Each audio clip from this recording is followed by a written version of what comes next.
வேளையில தேவனுடைய வார்த்தைக்கு நேராக கடந்து செல்ல போகிற அந்த மத்தியில கர்த்தருடைய ஊழியத்தை செய்யும்படியாய் அரியலூர்ல காட்டுப்புறாவின் சத்தம் என்கிற அந்த ஊழியத்தின் ஸ்தாபகர் தேவன் வல்லமையா எடுத்து உலகமெல்லாம் பயன்படுத்துகிற பல லட்சோபலட்சங்களுக்கு ஆயிரமான சபைகளுக்கு ஆசீர்வாதமாக பயன்படுத்துகிற அவர்களுடைய பாடல்கள், அவர்களுடைய செய்திகள், அவர்களுடைய ஆராதனைகள், ஸ்தோத்திரம் ஏராளமான மக்களுக்கு ஆசீர்வாதமாய் இருக்கிறது. ஸ்தோத்திரம். அவர்களை அழைத்த பொழுது சந்தோஷமாய் அவங்க ஒப்புக்கொண்டாங்க. எங்களுடைய மருமகள் ரேச்சல் அவர்களுடைய குடும்பத்துக்கு அவங்க ரொம்ப நெருங்கம். அவங்க அதனால பல வருஷங்களாக அவங்கள அழைக்கணுங்கிற உள்ளத்தில் எண்ணம் இருந்த போதிலும் கர்த்தர் இந்த சமயத்தில் அதை ஆண்டவர் வாய்க்க பண்ணி தந்தார். ரேச்சல் அவங்க அப்பா மூலமாக அவர்களை தொடர்பு கொண்டு எங்கள் சபைக்கும் அவங்க வரணும்னு சொல்லி கேட்ட பொழுது சந்தோஷமாய் அவர்கள் ஏற்றுக்கொண்டு இந்த நாட்களில் நம்ம மத்தியில் வந்திருக்கிறாங்க. நம்ம எல்லாருக்கும் அது பெரிய சிலாக்கியம். அவர்களுடைய பாடல்களால் நாம் ஆசீர்வதிக்கப்பட்டிருக்கிறோம்.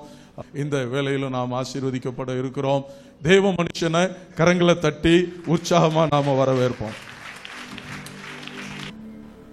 இது கர்த்தருடைய நாள், இது மனமகிழ்ச்சி நாள்.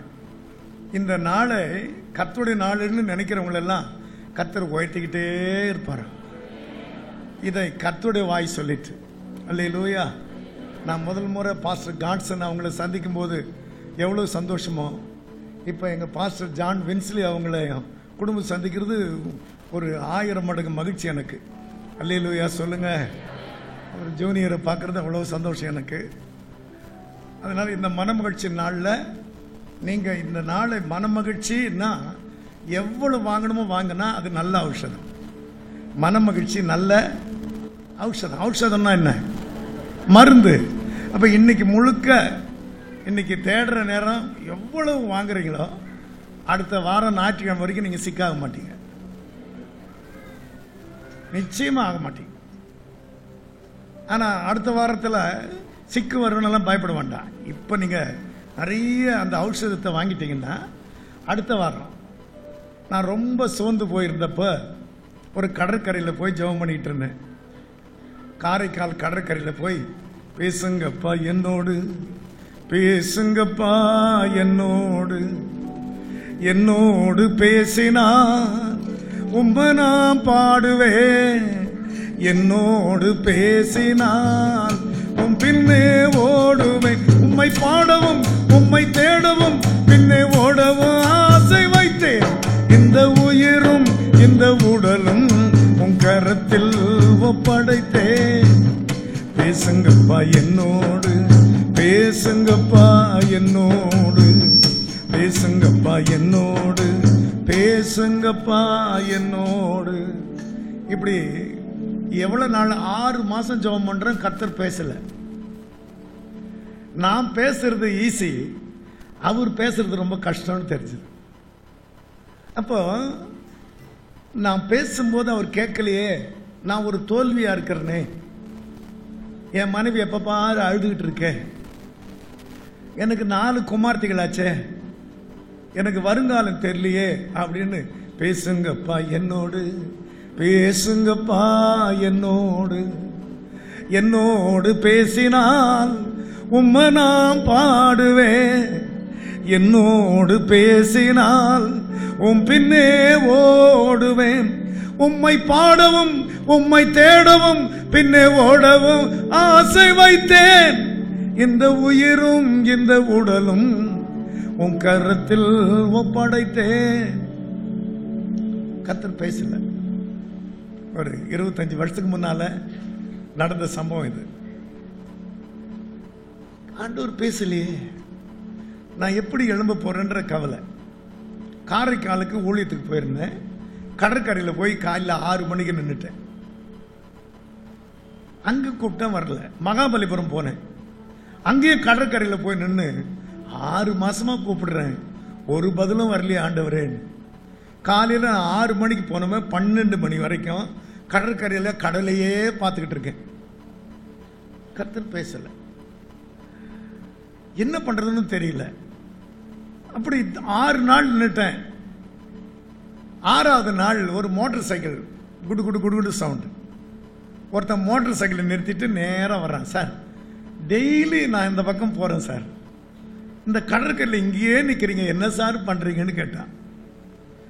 என்ன பண்றீங்கன்னா, பேசுங்கப்பா என்னோடு, பேசுங்கப்பா என்னோடு அப்படின்னு ஆண்டவர் இந்த உலகத்தை படைச்சவர் என் கூட பேசணும் அப்படின்னு கேட்கிறேன். அதான் பாடிக்கிட்டு நிக்கிறீங்களான்னாரு. எனக்காக வேண்டிக்குங்க சார் பாருங்க. உன் பேர் என்னன்னு? பாண்டியன். இந்த பாண்டியனை நினைச்சிருங்க, அந்த கம்பெனியில் வேலை கொடுங்க ஆண்டவர், அந்த கம்பெனியில் வேலை கொடுங்க, அதோ அந்த கம்பெனியில் வேலை கொடுங்க. அவன் கல்யாணத்துக்கு ரெடி ஆயிட்டான், கல்யாணத்துக்கு பெண்ணு ரெடி ஆயிடுச்சு, வேலை கிடைக்கல ஆண்டவர், வேலையை கொடுத்துருங்கன்னா அவன் தேம்பி தேம்பி அழுறான். ஜெபம் முடிச்ச உடனே அவன் சொல்றான், எப்படி சார் இதெல்லாம் உங்களுக்கு தெரியும்? அந்த கம்பெனியில் தான் சார் என்ன வேலை இல்லைன்னு துரத்துறாங்க.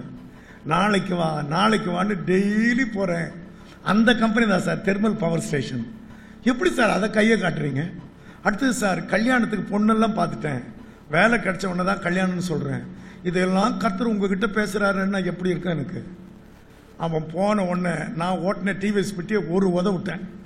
சொல்லுங்க, பாண்டியனை பத்தி எல்லாம் உங்களுக்கு தெரியுது, என்னை பத்தி தான் ஒன்றும் தெரியலையே அப்படின்னு சொல்லி அந்த டிவிஎஸ் பற்றி ஒரு வச்சேன். அது ஊர் அப்புறம் தான் தெரியுது அது நம்ம வண்டி இல்லை, இன்னொரு உடனே தூக்கி அதை ஸ்டாண்ட் போட்டு, பேசுங்கப்பா என்னோடு, பேசுங்கப்பா என்னோடு, என்னோடு பேசினால் உம்மை நான் பாடுவேன், என்னோடு பேசினால் உம் பின்னே ஓடுவேன், உம்மை பாடவும் உம்மை தேடவும் பின்னே ஓடவும் ஆசை வைத்தேன், இந்த உயிரும் இந்த உடலும் உன் கரத்தில் ஒப்படைத்தேன்.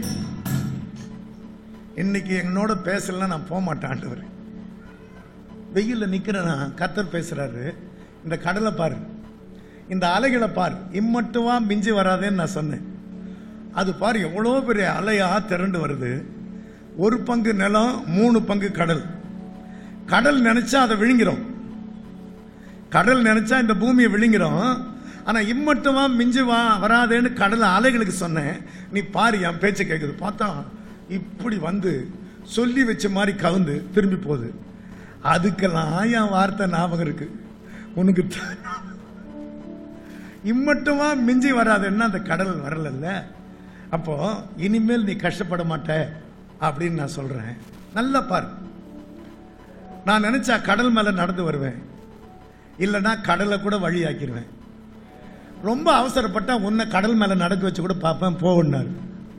இந்த ஒரு வார்த்தை வாங்குறதுக்கு நான் 6 நாள் பேசுங்கப்பா என்னோடு, பேசுங்கப்பா என்னோடு. நீங்க பேசுங்க பாப்போம், பேசுங்கப்பா என்னோடு. இன்னும் எல்லாரும் பேசுற மாதிரி எனக்கு தெரியல. பேசுங்கப்பா என்னோடு.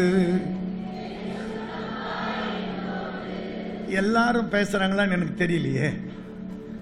ஒரு இங்கிலீஷ் வாத்தியார் கிளாஸ் எடுத்தாரா, எலக்ட்ரிசிட்டின்னாரா.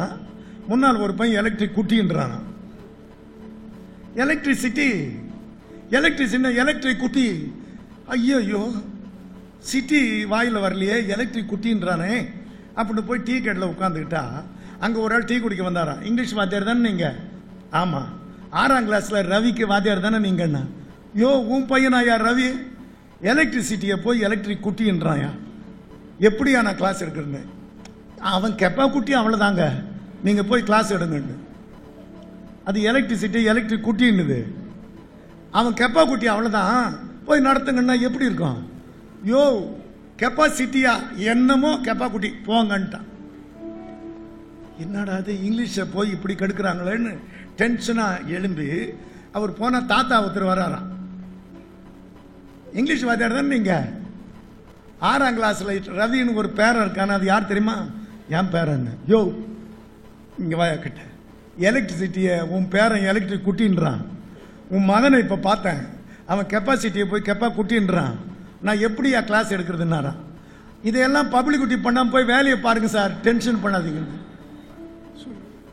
பேசுங்க பண்ண வாய்னா சொல்லுங்க, அவரோட பேசுறதுக்கு.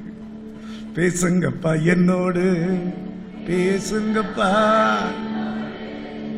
என்னோடு. கப்பல் கவிழ்ந்தாதான் கன்னத்துல கைய வைக்கணும்னு வாங்க. எந்த கப்பல் கவுந்துச்சுன்னு தெரியல. சரி, 1 2 3 பேசுங்கப்பா என்னோடு, என்னோடு பேசினால் உம்மை நான் பாடுவேன். என்னோடு பேசினால் உம் பின்னே ஓடுவேன். உம்மை பாடவும் உம்மை தேடவும் பின்னே ஓடவும் ஆசை வைத்தேன். இந்த உயிரும் இந்த உடலும் உன் கரத்தில் ஒப்படைத்தேன். அல்லேலூயா. பதில் வாங்குற வரைக்கும் நம்ம பேசணும். அல்லேலூயா.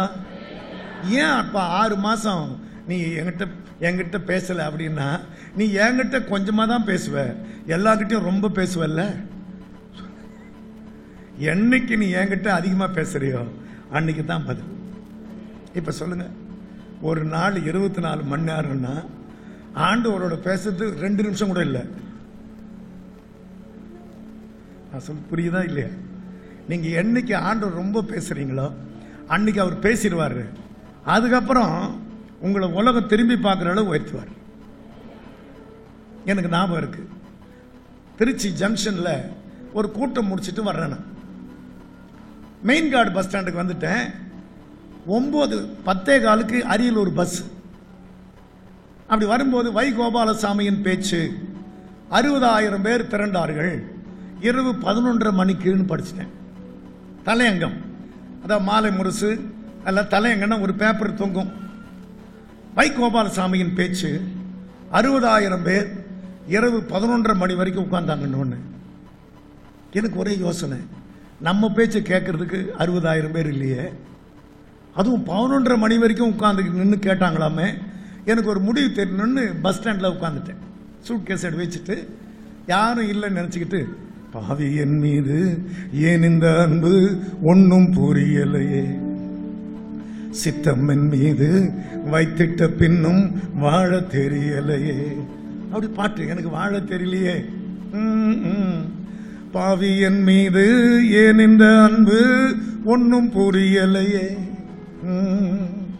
சித்தம் என் மீது வைத்திட்ட பின்னும் வாழ தெரியலையே. தேவனே அப்படி இழுத்துட்டேன். பார்த்தா கண்ணு திறந்து பார்த்தா 15 பேர் முன்னால உட்கார்ந்துருக்காங்க, நிக்கிறாங்க பஸ் ஸ்டாண்ட்ல. அதுவும் 10:15 மணிக்கு. பாவி என் மீது ஏன் இந்த அன்பு, அது கேட்கல அவங்களுக்கு.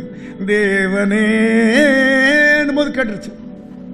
நான் மட்டும் ஒரு துண்டு விரிச்சிருந்தா ரொம்ப நல்லா வீட்டுக்கு போயிருப்பேன். என்ன நிக்கிறீங்கன்னா, நீங்க பாடுறது அங்க கேக்கு சார். ஐயோ அப்படின்னு சொல்லி இடத்த சூட்கேஸ் எடுத்துக்கிட்டு ஜங்ஷன்ல யாரும் இல்லாத இடத்துக்கு போயிட்டு, பாவி என் மீது ஏன் இந்த அன்பு ஒன்னும் புரியலையே, சித்தம் என் மீது வைத்திட்ட பின்னும் வாழ தெரியலையே. தேவனே தேவனே தேவனே தேவனே இயேசுவே வழி சத்தியமே பாடுறேன். 10:30 மணி பஸ் போயிடுச்சு. பஸ்ஸில் கண்டக்டர் வாசல்ல உட்காந்துக்கிட்டு அரியலூர்னு போறாரு. போனா போது, எனக்கு பதில் தெரியாம இந்த பஸ் ஸ்டாண்டை விட்டு நான் போக மாட்டேன். இன்னும் கொஞ்சம் உயர்த்தியே பாடுறேன். தேவனே ஜீவனே தேவனே என் ஜீவனே இயேசுவே வழி சத்தியமே. பாடிக்கிட்டே இருக்கிறேங்க. 1:30 ஆச்சு, 2 மணி ஆச்சு, 3:30 மணி ஆயிடுச்சு. 3:30 மணிக்கு அரியலூருக்கு கடைசி பஸ்.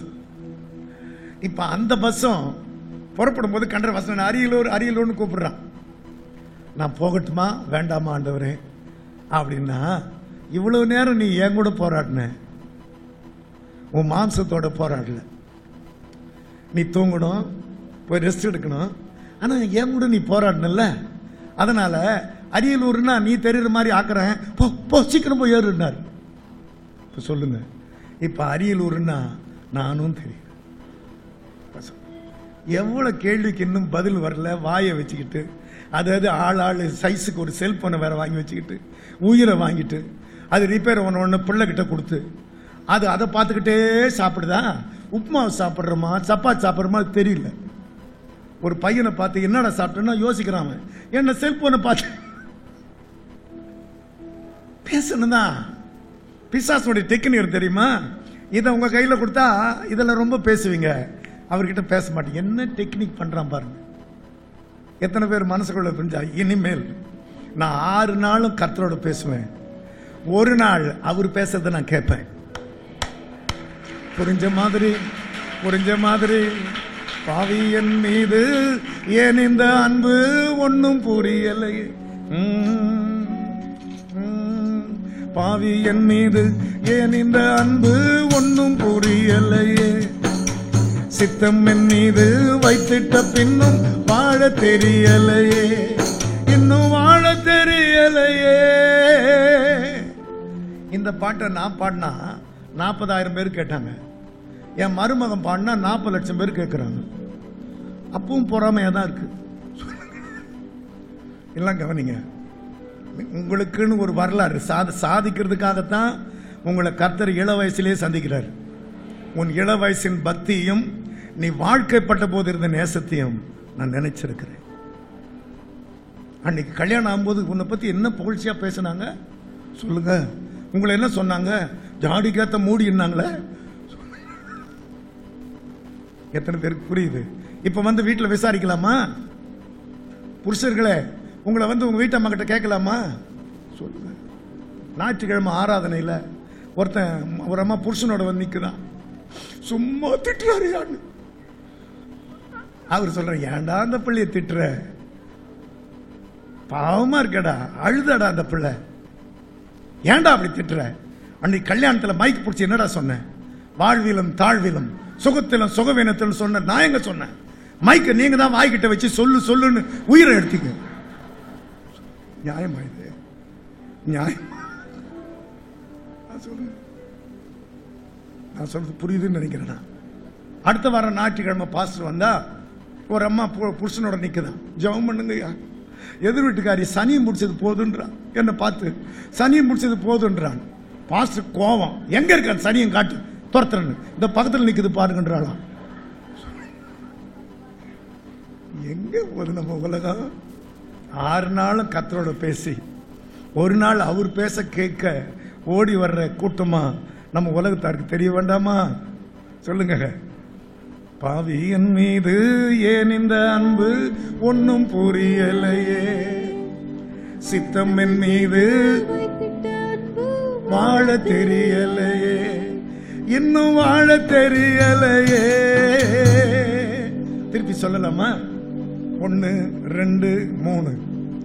பாவி என் மீது ஏன் இந்த அன்பு ஒன்னும் புரியலை, சித்தம் என் மீது வைத்திட்ட பின்னும் வாழ தெரியலையே, இன்னும் வாழ தெரியலையே. கூப்பிடுங்க. நான் படிக்கிறேன் பாருங்க. சங்கீதம் 81 7ஆம் வசனம். நெருக்கத்திலே நீ கூப்பிட்டாய், நான் உன்னை தப்புவித்தேன். நெருக்கம் வரும்போது நீ என்னை கூப்பிட்டாய். சங்கீதம் 81. நெருக்கத்திலே நீ கூப்பிட்டாய், நான் உன்னை தப்புவித்தேன். இடி முழக்கம் உண்டாகும் மறைவிடத்திலிருந்து உனக்கு உத்தரவு அருளினேன். மேரிபாவின் தண்ணீரிடத்தில் உன்னை சோதித்தறிந்தேன்.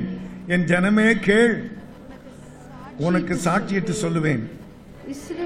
எனக்கு செவி கொடுத்தால் நல்லமாயிருக்கும். ஆண்டவர் என்கிட்ட சொல்றாரு, வருஷத்தை நான் நன்மையினால முடிசூட்டி பாதையெல்லாம் நெய்யா பொழுவேன். வருஷத்தை நன்மையினால முடிசூட்டி பாதையெல்லாம் நெய்யா பொழிவேன் சொன்னார் சங்கீதம் 65. அப்ப வருஷத்தை நன்மையினால முடிசூட்டுவீங்களா ஆண்டவரே? இன்னும் 1 மாசம் தானே இருக்கு.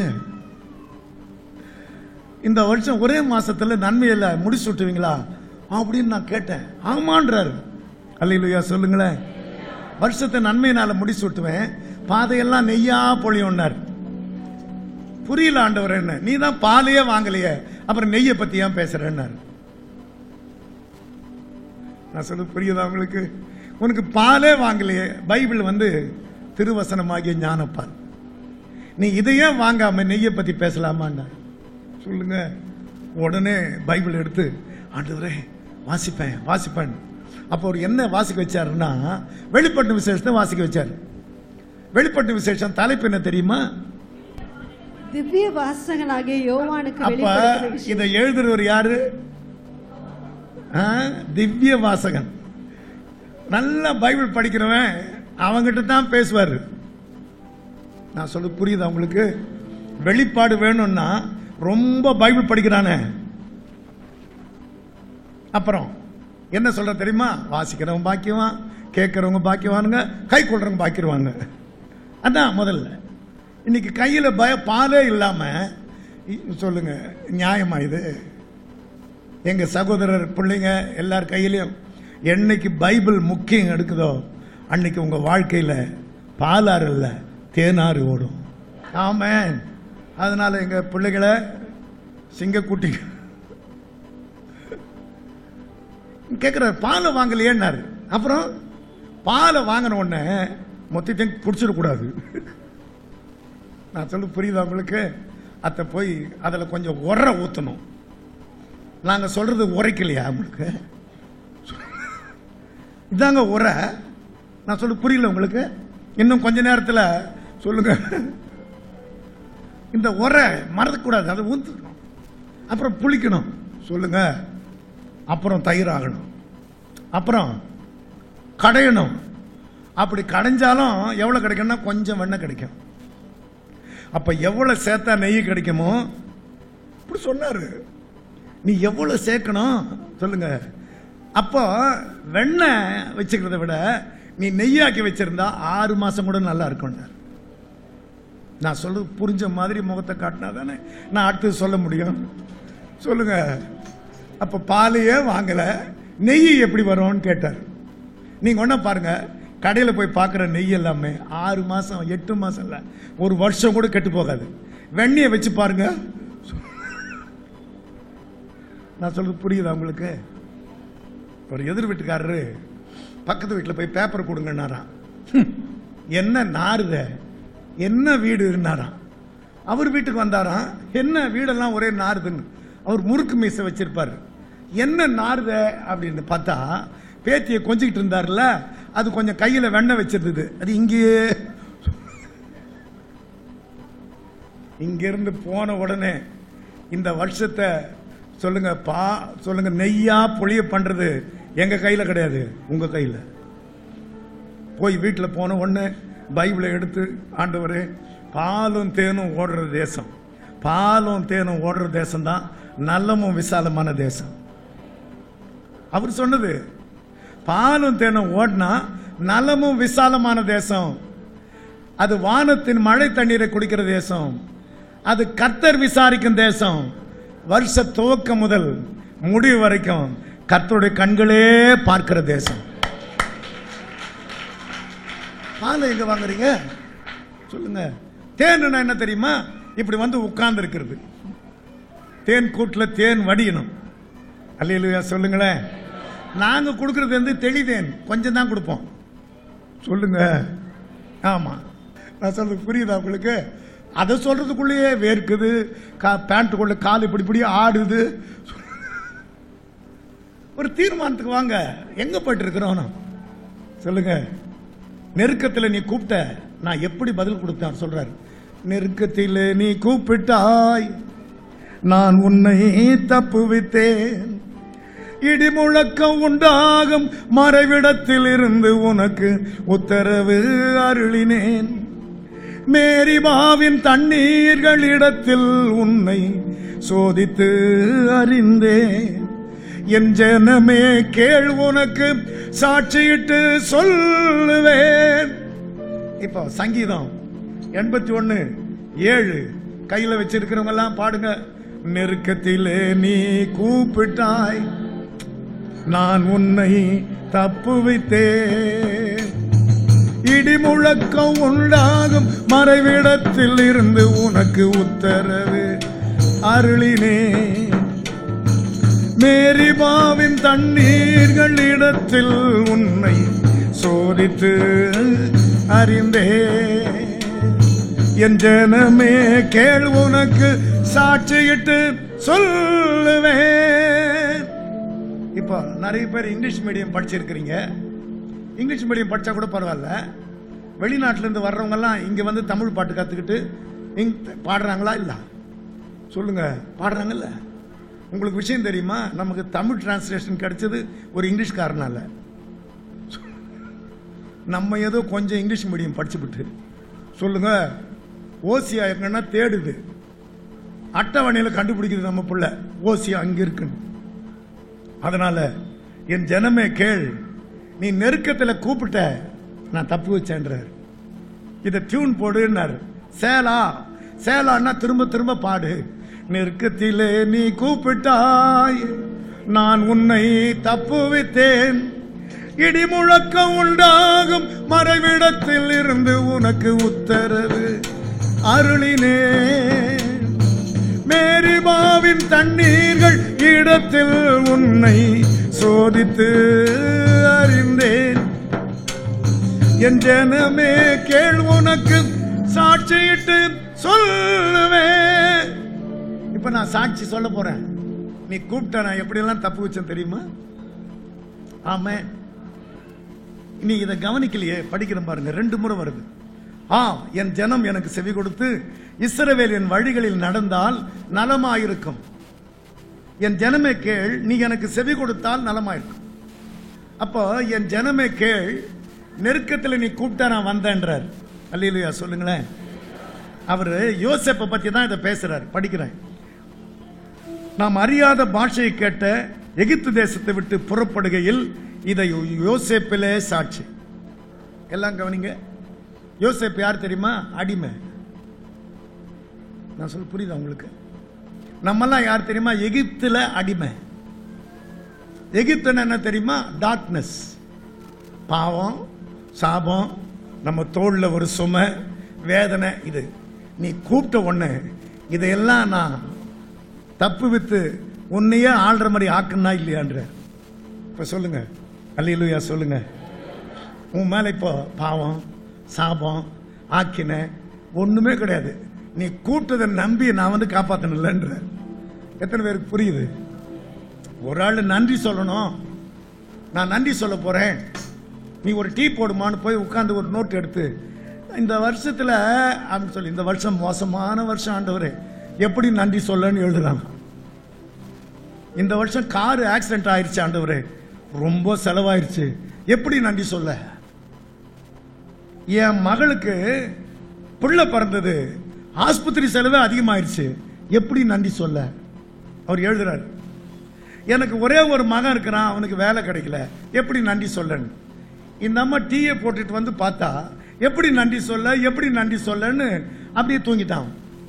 ஏங்க என்ன நீங்க சோத்திரம் பண்றேன்னு சொல்லி தூங்குறீங்களேன்னு பார்த்தா நோட்ல, இந்த வருஷம் தான் மோசமான வருஷம், நான் எப்படி நன்றி சொல்லன்னு. மோசமான வருஷமானாலும் நீங்க எங்க கூட ரொம்ப நெருக்கமா அந்த வருஷம் ஆண்டவரே நன்றி. காரு ஆக்சிடென்ட் ஆனாலும் அதுல பிரயாணம் பண்ண நாங்கெல்லாம் பத்திரமா வீட்டுக்கு வந்துட்டோம். என் பிள்ளையோட பிரசவ செலவு அதிகமானாலும் தாயும் செய்யும் ரொம்ப நல்லா இருக்கிறாங்க. என் பையன் வேலை கிடைக்கலன்னாலும் எங்க தெருவிலே அவன் தான் நல்ல பிள்ளைன்னு எழுதுறாங்க.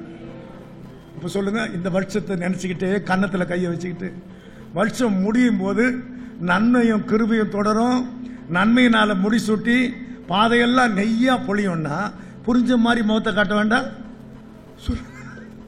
நெருக்கத்திலே நீ கூப்பிட்டாய், சத்தம் வரல, நான் உன்னை தப்புவித்தேன்.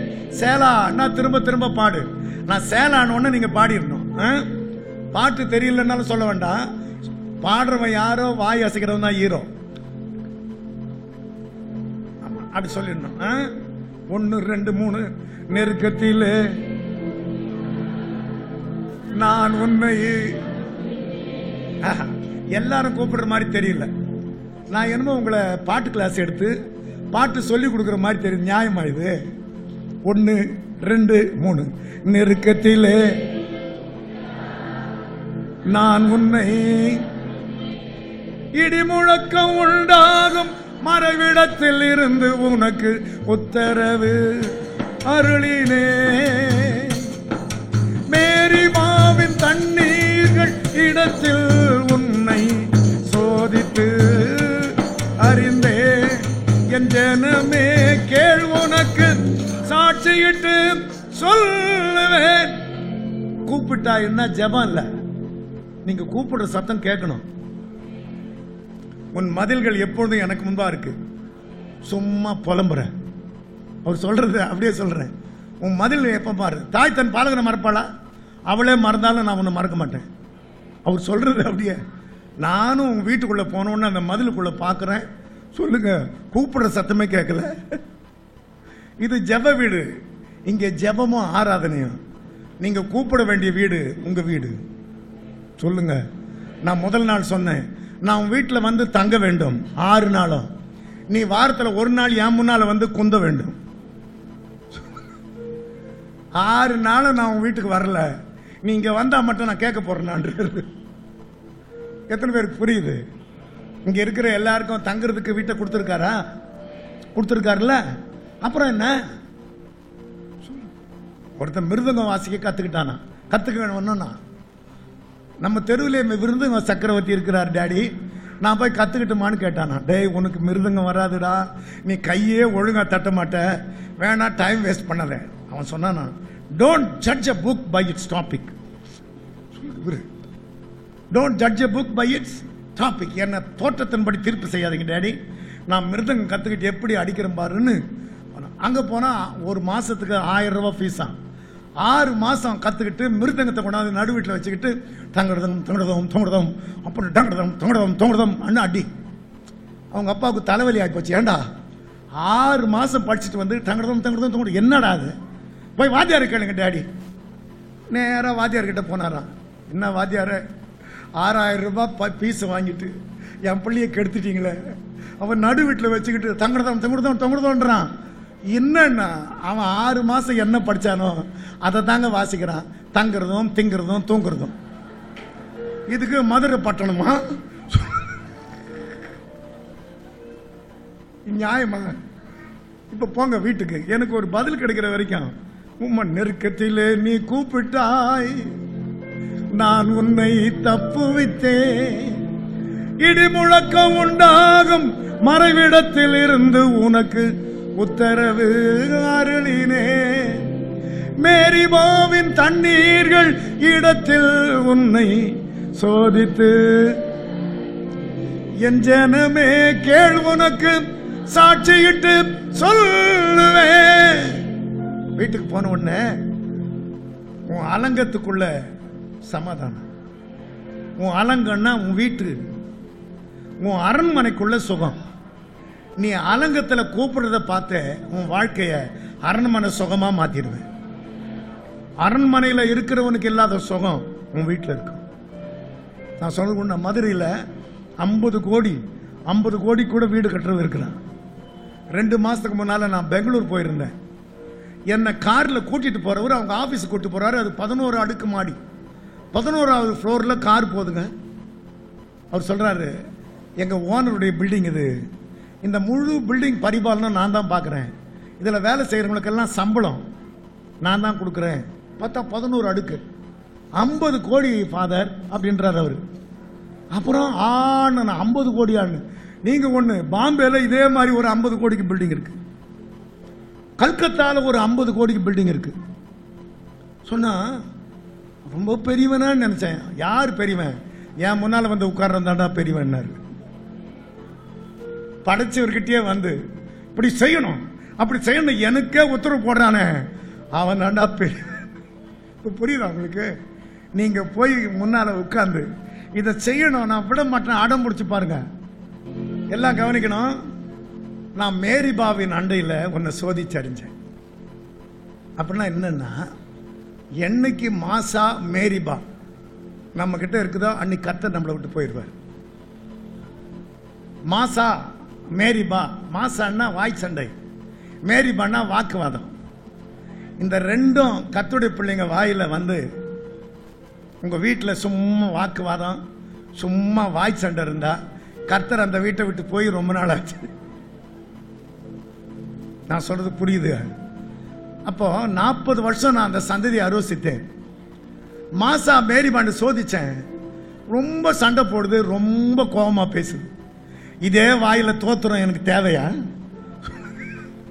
இஷ்டம் போல பேசுறது, அப்புறம் வந்து தோத்துறோம் எனக்கு தேவையாயுது சொல்றாரு, போயிட்டாரு. அதுக்கப்புறம் 40 வருஷத்துக்கு மேல இவங்க ஆளல, புறஜாதியார் ஆண்டாங்க. எத்தனை பேருக்கு புரியுதோ தெரியல.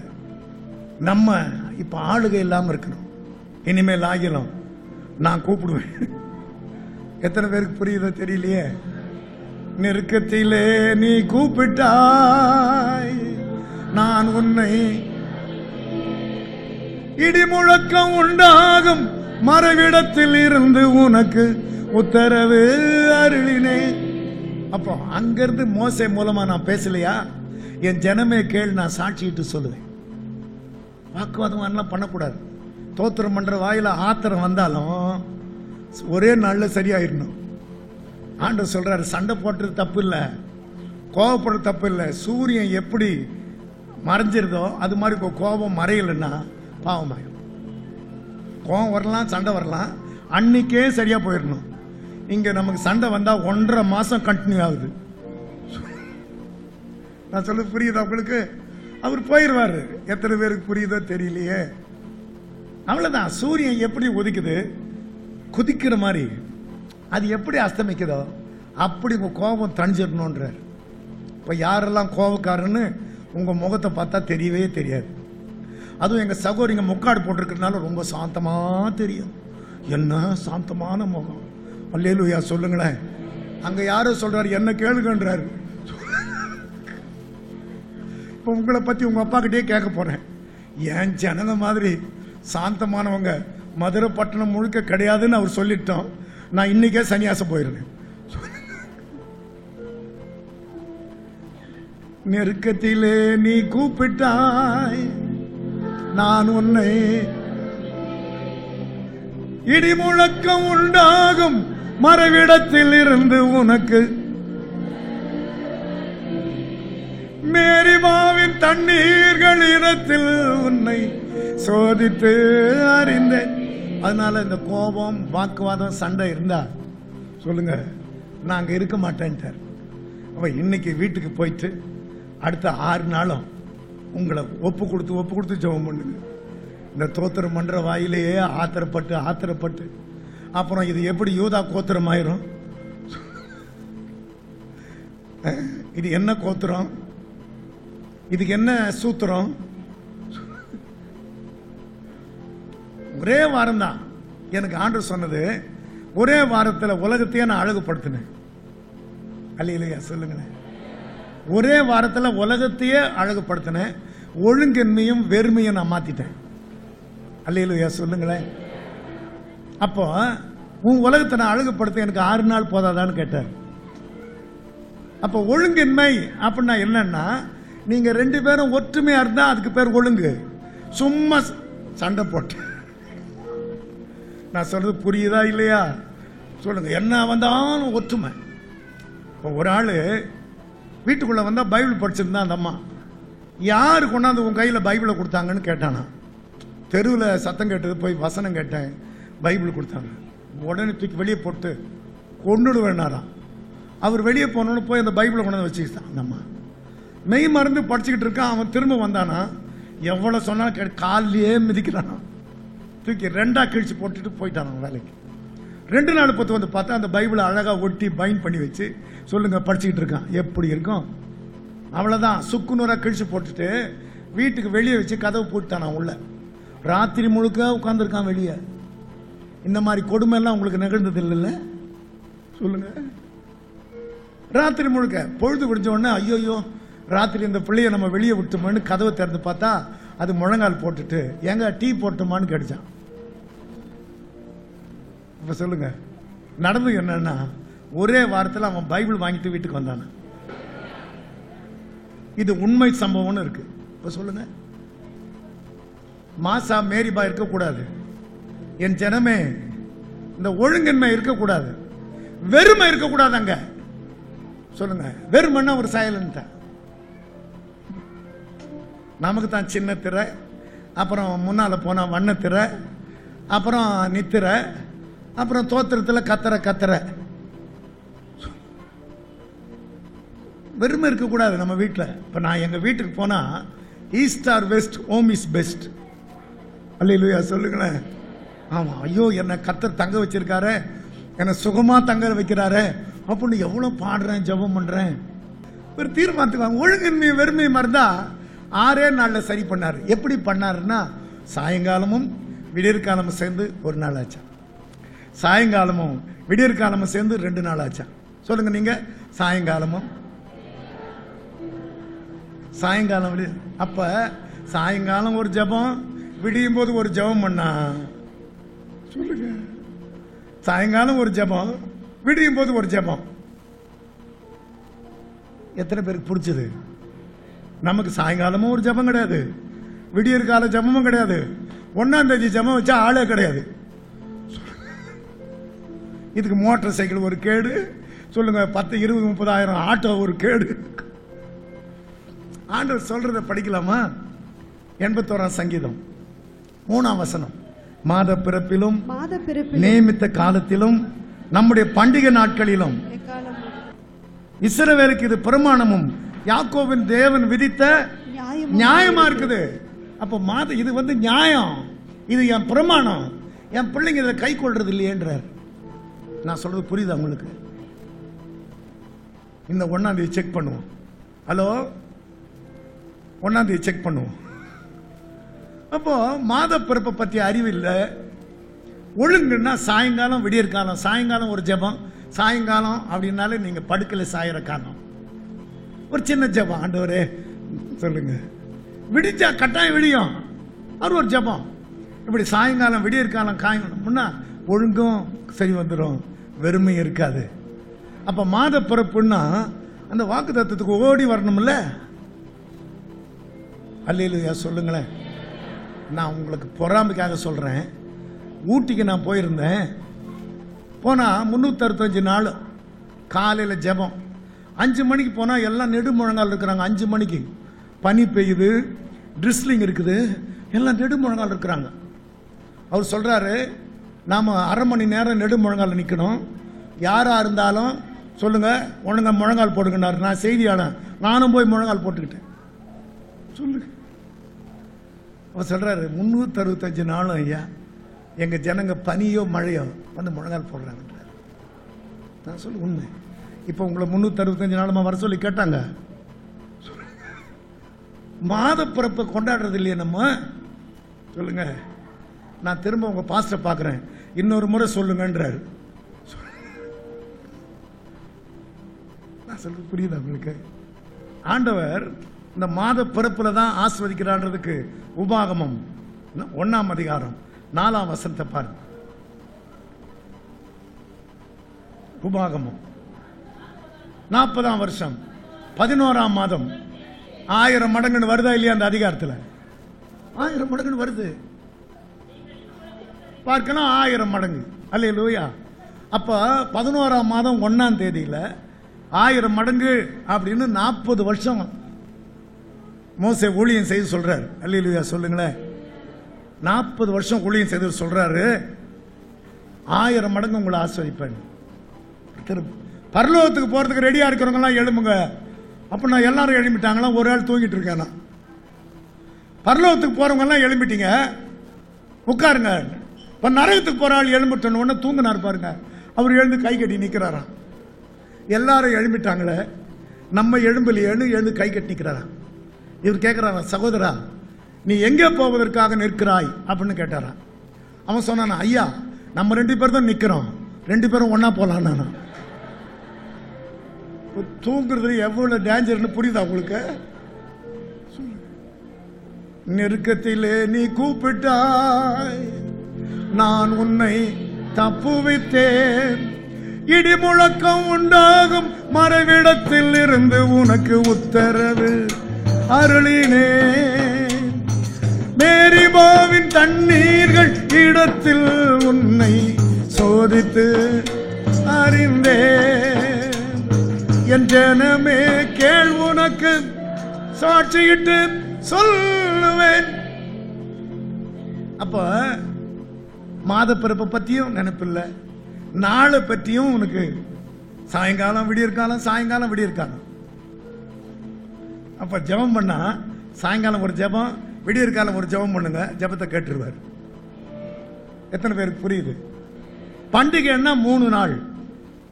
பாருங்க, ஆண்டு சொல்றாரு பண்டிகை நாட்களில் அப்படின்னா 3 நாள். இந்த அறிவு இஸ்ரவேல் ஜனங்களுக்கு இருந்தது. வாசிங்க யாத்திராகமம் 5ஆம் அதிகாரம், யாத்திராகமம் 5ஆம் அதிகாரம் 3ஆம் வசனம். இவ்வளவு நேரமா எடுக்கிறீங்க. Exodus chapter 5 verse 3. எபிரேயருடைய தேவன் எங்களை சந்தித்தார். நாங்கள் வனாந்தரத்தில் 3 நாள் பிரயாணம் போய் பலியிட வேண்டும், போக விட வேண்டும். அப்படி நாங்க 3 நாள் போகாதிருந்தால் பட்டயமும் கொள்ளை நோயும் எங்க மேல வருவார். இந்த வார்த்தையை படிச்சிட்டீங்கன்னா உங்க சபையில பண்டிகைன்னா எல்லாரும் லீவ் போட்டு கூட வருவீங்க. நான் சொல்றது புரியுதா உங்களுக்கு? இப்ப 3 நாள் பண்டிகை அப்படின்னா, என் ஜனமே கேள், நான் உனக்கு சொல்றதை கவனின்றார். அந்த ஜனங்கள்லாம் போய் நாங்க பண்டிகை நடத்தணும், எங்களை போக விட வேண்டும், போகாதிருந்தால் எங்க மேல பட்டயமும் கொள்ளை நோயும் வர பண்ணுவார். இப்ப எல்லாம் கவனிங்க, நமக்கு வர்ற வியாதி எல்லாமே கொள்ளை நோயா தான் வருது. நான் சொல்ல புரியுதா உங்களுக்கு? கொள்ளை நோய்னா என்ன அர்த்தம் தெரியுமா? ஒரே நாள் ஆஸ்பத்திரி போவீங்க, 7 லட்சம் கொடுத்துட்டு வருவீங்க. நான் சொல்றது புரியுதா உங்களுக்கு? இந்த கொரோனா டைம்ல ஒருத்தர் போன் பண்றாரு, ஐயா ஆக்சிஜன் கிடைக்காம ரொம்ப அலைஞ்சையா, நான் இந்த கொரோனா புண்ணியத்தில் ஆக்சிஜன் எவ்வளவு வேலைன்னு கண்டுபிடிச்சிட்டேங்கிறார். சொல்லுங்க, ஆக்சிஜன் கிடைக்காம நான் பட்ட அவஸ்தை. அதனால பிரியமானவர்களே, 3 நாள் பண்டிகைன்னா நாங்க போகணும், இல்லைன்னா கொள்ளை நோய் வரும். இப்போ நான் சொல்றது புரியுதா உங்களுக்கு? நாளைக்கு ஒரு நாள் உங்களுக்கு கிட்னியில பிரச்சனை வரும், அது புரியுதா உங்களுக்கு? ஊரை வித்து கூட சுகமாயிரும், அது வேற விஷயம். ஆனா அவ்வளவு சேவிங்ஸையும் போய் கொள்ளை நோய் கொடுக்கணுமா? நீங்க ஒன்னா பாருங்க, 40 வருஷம் அவங்க ட்ரெஸ் பழசாகல, அவங்க செருப்பு தேயல, அங்க ஆஸ்பத்திரியும் இல்லை. என்னன்னா பண்டிகைன்னா கர்த்தருக்காக. நான் சொல்றது புரியுதா உங்களுக்கு? அப்ப பாருங்க, இந்த பண்டிகை அப்படின்னா நான் கட்டாயம் இருக்கணும். பட்டயம்னா என்ன தெரியுமா? பட்டயம்னா என்ன தெரியுமா? நம்மள ஒண்ணு இழந்துருவோம். எவ்வளவு பேர் இழந்துட்டோம் பாருங்க. நம்ம எத்தனை பேருக்கு புரியுது? மரியாதை கிட்ட சொல்றாங்க, ஒரு பட்டயம் ஊடுருவி போவோம் அப்படின்னா என்ன அர்த்தம்னா, இந்த பிள்ளைய நான் எடுத்துப்பேன்னு அர்த்தம். படிச்சீங்களா? ஆண்டவருக்கு கொடுத்த பிள்ளைய நான் எடுத்துருவேன் உன் கண் முன்னாலேயே. அப்ப எவ்வளவு பேர் நம்ம இழக்கிறோம் பாத்தீங்களா? வயசாகி இழந்தா பரவாயில்லைங்க, சொல்லுங்க, சாதிக்க வேண்டிய வயசுல இழக்கலாமா? ஏன் அப்படின்னா, கர்த்தர் 3 நாள் பண்டிகைன்னா நாங்க கட்டாயம் போனோம். நடந்தது என்ன தெரியுமா? 3 நாள் பண்டிகைக்கு அப்புறம் பார்வோனுடைய சாம்ராஜ்யம் அழிஞ்சது. கரங்களை தட்டுங்க. இன்னைக்கு நம்ம பண்டிகை அப்படின்னா அப்படியெல்லாம் நம்ம அப்படியே கொள்ள மாதிரி வர்றதில்லை. நான் கூட்டம் முடிச்சு போறேன், ஒரு மக இன்னைக்கு ரொம்ப பூரிப்பா இருந்தது, ஐயா ரொம்ப பூரிப்பா இருந்ததுன்னு. அந்த முகத்தை நான் மறக்கவே இல்லை. நெருக்கத்திலே நீ கூப்பிட்டாய், பார்வோனுடைய சாம்ராஜ்யத்தை காலி பண்ணணும்னா என் பிள்ளைங்க பண்டிகை நடத்தணும்ன்றார். அல்லேலூயா சொல்லுங்களேன், அல்லேலூயா.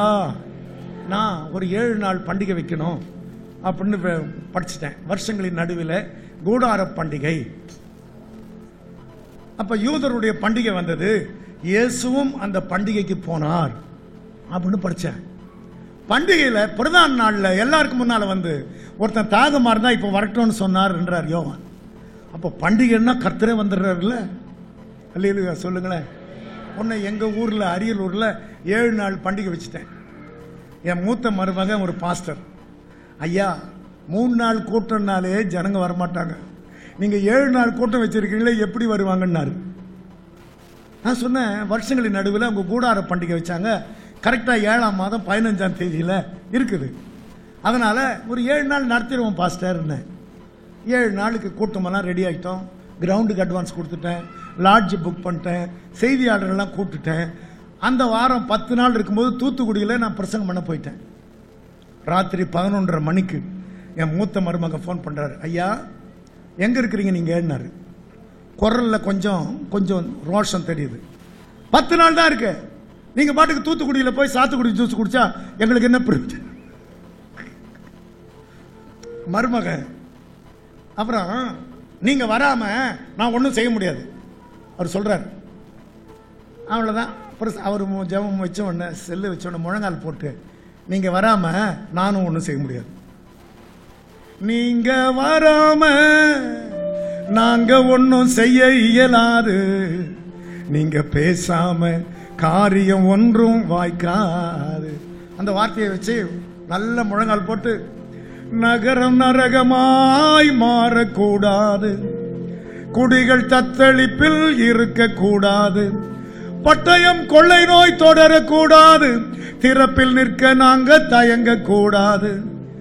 நீங்க அப்படின்னு நீங்க வராம நாங்க ஒன்னும் செய்ய இயலாது.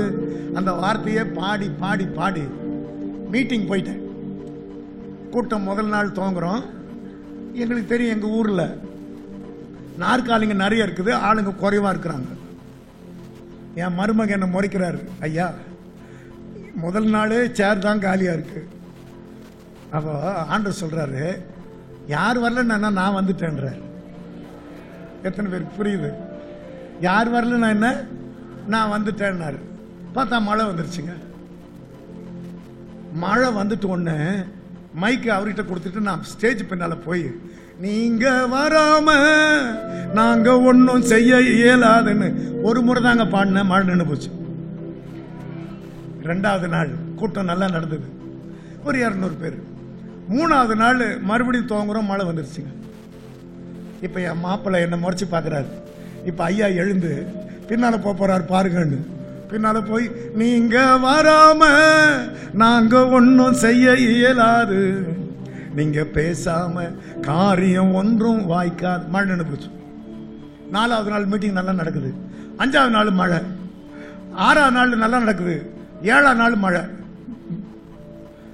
என்ன ஆண்டவரே அப்படின்னா, ஆண்டவர் சொல்றாரு, எலியா எனக்கு முன்னால் என்ன பனியும் வரணும், மழையும் வரணும், அக்கினியும் வரணும். என் பிள்ளைங்களால பனி வரணும். பனின்னா உபதேசம், வார்த்தை ஜனங்களுக்குள்ள போனோம். சொல்லுங்க. மழைன்னா ஆசீர்வாதமான மழை வரணும்.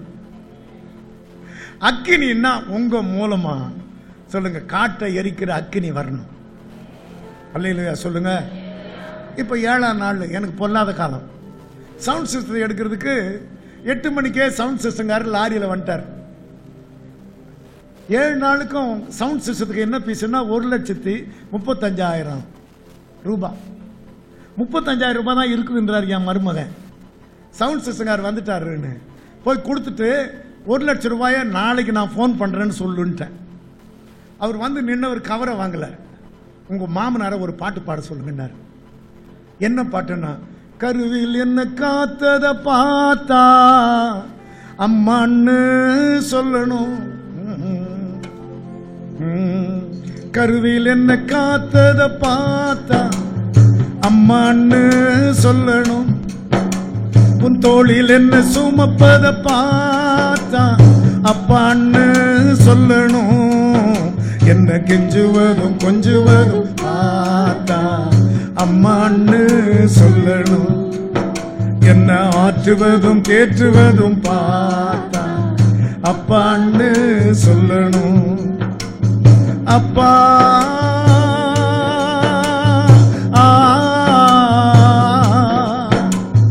அம்மா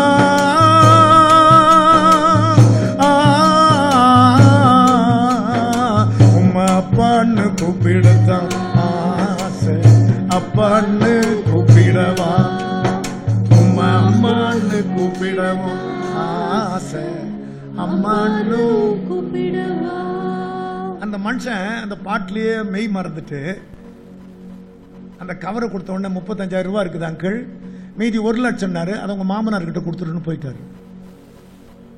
அவ்வளவுதான். இது உங்களுக்கு ஆச்சரியமா தெரியலையா? அப்படியே பொசிஷன் மாறாம பார்த்தா எப்படி? ஒரே ஒரு பாட்டில் 1,00,000 ரூபாய் உங்க மாமனாருக்கு கொடுத்துரு, எனக்கு வேண்டான்ட்டு போறாருங்க. இப்ப சொல்லுங்க, நான் அதிசயங்களை காண பண்ணுவேன், அப்படின்னு அவர் சொன்னது உங்களை தாங்க அதிசயம். புறஜாதியாரெல்லாம் தங்க பராக்கிரமத்தை குறித்து வெட்கப்பட்டு கையினால வாயை மூடுவாங்க. நான் அதிசயம் காண பண்ணுவேன்னா உங்களே அதிசயமா மாத்திடுவாங்க. அற்புதம் அப்படின்னா நீங்க வாங்குற சுகம், அதிசயம்னா உங்களையே கர்த்தர் மாத்திட்டாருன்னா அதாங்க அதிசயம். புரிஞ்ச மாதிரி முகத்தை கட்டினா தானே அடுத்த பாயிண்ட் நான் சொல்ல முடியும். புரியுதா உங்களுக்கு? அற்புதம்னா இப்ப கூட உங்களுக்கு சுகம் வரலாம், அது ஒரு அற்புதம் தான். சொல்லுங்க. ஆனா அதிசயம்னா என்ன தெரியுமா? சொல்லுங்க. மனோ குழந்தை பிறக்கல, என்ன பேருன்னா அதிசயம் போறாரு. அவர் பேரு அதிசயம். எத்தனை பேருக்கு புரியுது?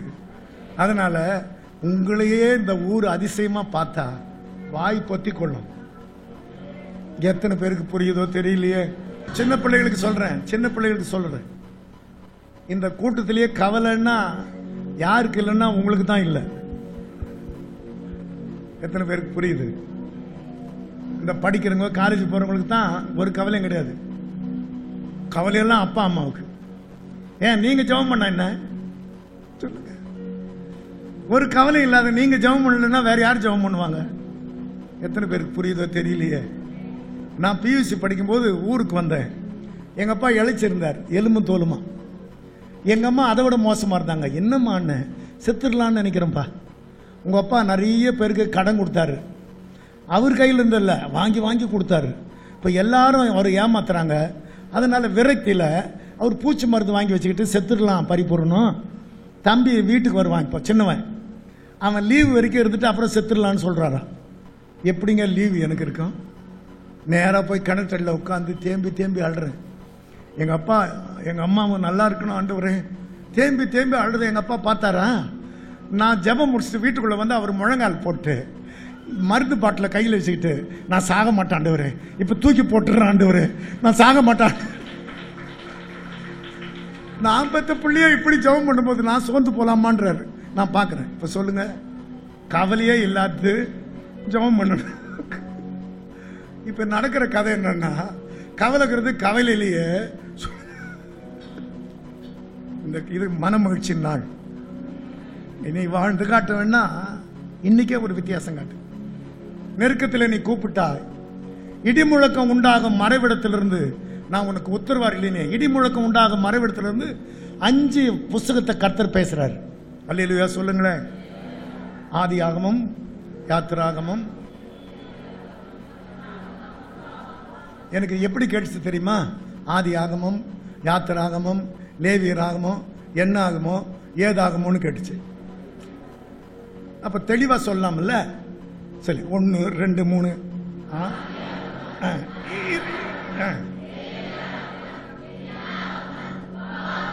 அப்ப இப்ப சொன்னதை அப்ப சொல்லிருக்கலாம்ல. ஓர வஞ்சனை. மாமியார் வீட்டுக்கு மருமகன் வந்தா எத்தனை பணியாரம் வைக்கிட்டேன்னு மாமியார் கேட்டா அவன் தின்னுவான் 20, வெய்ய 4ன்னாராம். அப்போ நீங்க சொல்ல நல்லா முடியும், ஏதோ சொல்லி தொலைப்போன். அப்போ 5 புஸ்தகத்திலிருந்து நான் உன்னோட பேசினேன்றார். முதல் புஸ்தகம் என்ன அப்படின்னு நான் கேட்டேன். ஆண்டவர் சொல்றாரு 5ஆம் அதிகாரம் 1ஆம் வசனம். அப்ப அதுக்கு முன்னால 4 புஸ்தகம் கணக்கில் கிடையாது. என்னைக்கு வரலாறு படைக்கணும் எழும்புறியோ அன்னைக்கு தான் கணக்கு. அதுக்கு முன்னால தோட்டம் இருந்தது, துறவு இருந்தது, குடும்பம் இருந்தது, காயின் கர்த்தரை தேடல, இன்னொரு பிள்ளை கர்த்தரை, எல்லாம் போச்சு. அதெல்லாம் வரலாறு கிடையாது. அதுக்கப்புறம் ஒருத்தன் பிறந்தான், எல்லாரும் கர்த்தரை தொழுது கொள்ள ஆரம்பிச்சாங்க, அதுதான் வரலாறு. நீங்க போய் படிச்சு பாருங்க. ஏனோசுக்கு ஒரு குமாரன் பிறந்தான், அப்பொழுது எல்லாரும் கர்த்தரை தொழுது கொள்ள தொடங்கினாங்க, அதுதான் வரலாறு. என்னைக்கு மற்றவங்களை நீங்க தொழுது கொள்ள வைக்கிறீங்களோ அன்னைக்கு தான் வரலாறு. எத்தனை பேருக்கு புரியுது? முதல் புஸ்தகம் எனக்கு புரிஞ்சிருச்சு. என்ன வரலாறு சொல்லுங்க பாப்பா. தோட்டம் போச்சு, துறவு போச்சு, ரிட்டையர்ட் ஆயிட்டேன், இதெல்லாம் கதை. கல்யாணம் ஆச்சு, கதை. தொழுது கொள்ள துவங்கிட்டாங்க. இப்ப அனுப்பு நடி தெருவில் பார்த்தா என்னமா தொழுது கொள்றாங்கப்பா, அதுதான் வரலாறு. எத்தனை பேருக்கு புரியுது? ஒரு புஸ்தகத்தை நான் முடிச்சிட்டேன். என்னைக்கு தொழுது கொள்றதுல நீங்க வல்லவர்கள் ஆகிறீங்களோ அன்னைக்கு தான் யூ ஆர் நம்பர் 1. எத்தனை பேருக்கு புரிஞ்சுது? உங்களுக்குன்னு ஒரு வரலாறு இருக்கணும். ஆமென். என்ன பேர் கொண்ட ஒரு அம்மா இருந்தாங்க, என்ன பேர் கொண்ட ஒருத்தர் இருந்தாருங்க, என்ன மாதிரி கஷ்டப்பட்டார் தெரியுமா? ஜெபம் ஜெபம் ஜெபம். ஆமென். இனி வாழ்ந்து காட்டுவேன். கையை காணுமே, கையை காணுமே, இப்படியா? இனி வா.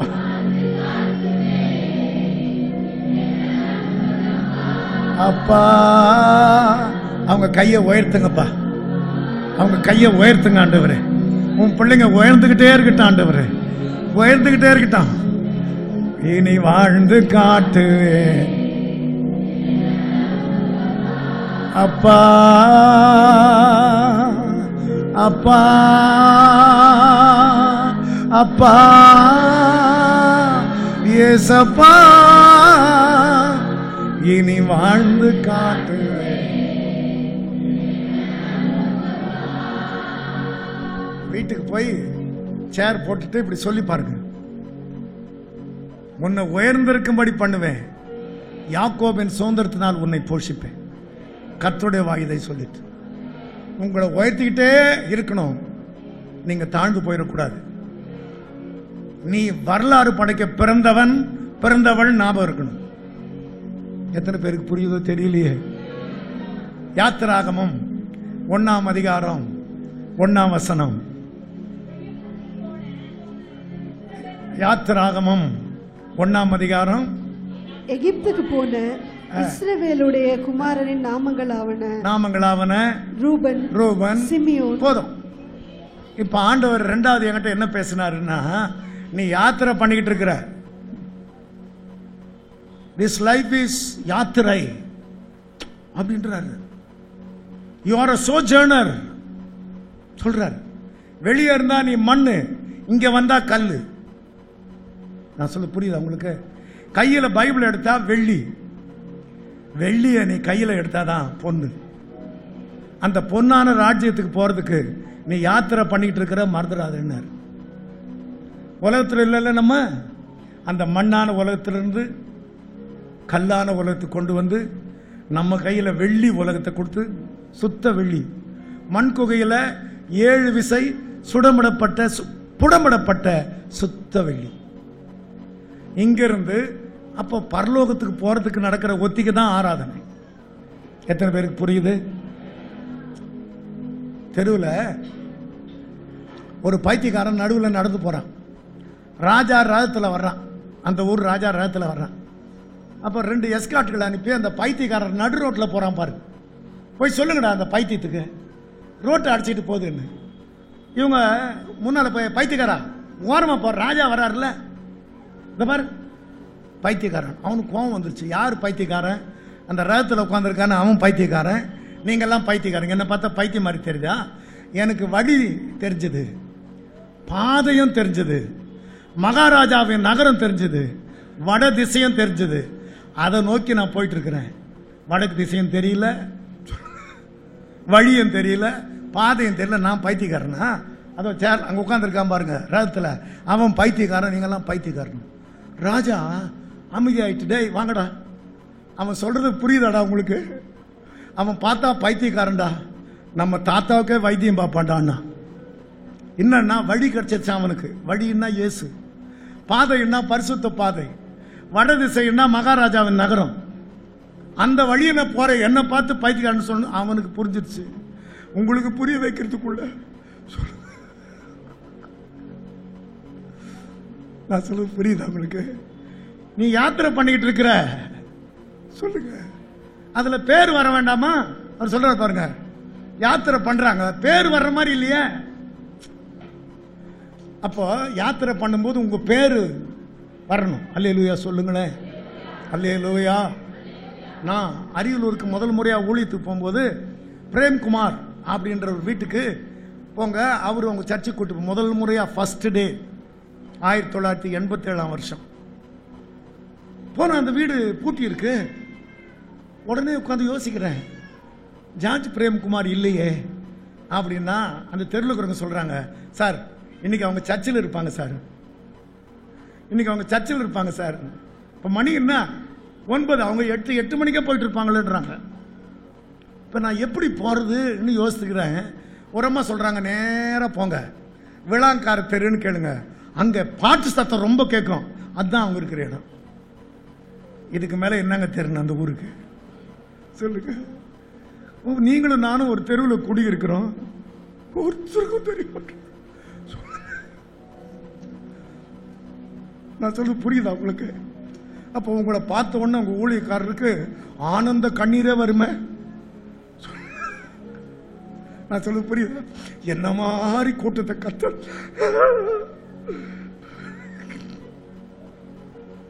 அவரு என்ன பார்க்காம உங்களையே பார்த்துட்டு எங்க போயிட்டு இருக்கு? யாத்திரை பண்ண பேர் வரணுங்க. பேரை வாங்கினா ஊரையே வாங்கலாம், இல்லைன்னா உங்க வீட்டில் இருக்கிறவங்க உயிரியாவது வாங்கலாம். பேர் வரணும். என்ன பேர் கொண்ட ஒருத்தன் நம்ம தெருவில் இருக்குதான், இன்னும் பேர் கொண்ட ஒருத்தி நம்ம தெருவில் இருக்கிறாங்க. 3வது புஸ்தகம் லேவியராகமம் எடுத்தீங்களா? இவ்வளவு நேரமா எடுக்கிறீங்க. லேவியராகமம் 1ஆம் அதிகாரம் 1ஆம் வசனம். கர்த்தர் ஆசரிப்பு கூடாரத்தில் இருந்து மோசேயை கூப்பிட்டு அவனை நோக்கி, நீ இஸ்ரவேல் புத்திரிடத்தில் சொல்ல வேண்டியது என்னவென்றால், உங்களில் ஒருவன் கர்த்தருக்கு பலி செலுத்த வந்தால் மாட்டு மந்தையிலாவது ஆட்டு மந்தையிலாவது ஒரு மிருகத்தை தெரிந்தெடுத்து பலி செலுத்த வேண்டும். ஆண்டவர் என்கிட்ட என்ன பேசுறாருன்னா, லேவியன் அப்படின்னா 12 பிள்ளைகள்ல லேவியன் தான் என் பங்கு. எத்தனை பிள்ளைங்க இருப்பாங்க உங்க ஊர்ல? உங்க உடன்பிறப்பு கலெக்டரா கூட இருக்கும், அது அவருக்கு தேவையில்லை. நீ தான் என் பங்கு. நீ எனக்கு பலியிட வந்தா ஆட்டு மந்தைக்கு போ, மாட்டு மந்தைக்கு போன்னு. புரியல ஆண்டவர் என்ன? அன்னைக்கு இருந்தவங்க ஆடு மேய்ச்சாங்க, மாடு மேய்ச்சாங்க வெஸ்லி. இன்னைக்கு இருக்கிறவங்க சம்பளம் வாங்குறாங்க, ஆனா என் பங்கு மட்டும் வரமாட்டேன்னுன்றாரு. லேவியன்னா என் பங்கு. எத்தனை பேருக்கு புரியுது? அவ்வளவு செலவு பண்ணிடக்கூடாது. கர்த்தருக்கு நீங்க எடுத்து வச்சுட்டு தான் செலவு பண்ணணும். எத்தனை பேருக்கு புரியுது? கர்த்தருக்கு அது அது அது எவ்வளவு, அது குறைவா இருந்தா கூட பரவாயில்ல. ஒரு அம்மா ஆண்டவர் காணிக்கை கொடுக்குறாங்க. ஆண்டவர் சொல்றாரு, இவள் செய்ததை உலகம் முடிய வரைக்கும் சொல்லுவேன். ஏன்னா இருக்கிறதே அவ்வளவுதான்.